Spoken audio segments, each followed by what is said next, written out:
Now that the boat is complete, I figured I'd do a quick run through. This is our new rod reel setup. Got our camera, all that jazz, solar panel, motor, flare assembly, which is actually a missile battery. Dr. Felix is going to love it. And here's the reel in action. Up, drop. And you can see what I'm actually reeling up and dropping is our voltage tester. So you can drop it in the water and check for current. And it all works off this servo. So there's up, hits micro switch, down, pulls the cable, which hits the release. That took a ton of work to make functional because this reel had a really stiff release. But I used some Kevlar string and now it's working. It's a little slow, which is good. Very torquey. Okay, and here's the camera. And we got up and down with the dial. Very wide range of up and down. You can look right at whatever we want. Center that. Okay. And we got the pump for the sprayer. There's no water in it because it's in the house. But you flip the switch and nothing happens. I have that speed controller turned off. So both the pump and the flare have an arming system with a switch. That way you don't spray chemicals inadvertently.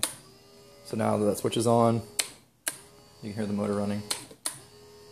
Yay! And then we've got steering, same as before.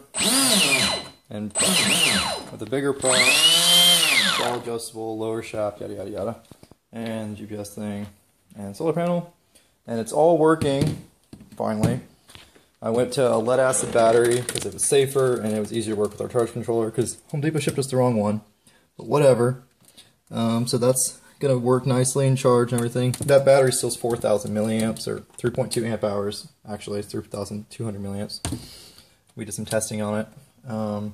Here's how the flare system works. So it's just a servo with a micro switch stick to it, and you go to the top, it clicks it.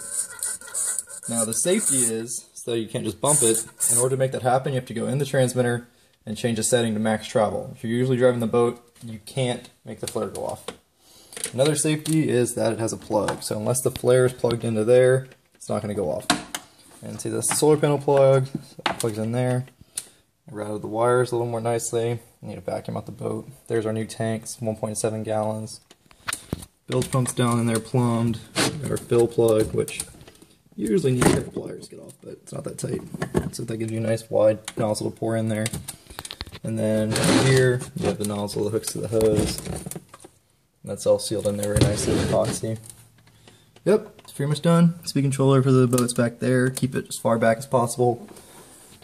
And the water cooling system, finally got that working. And it's ready to go, ready to show Dr. Felix the awesomeness.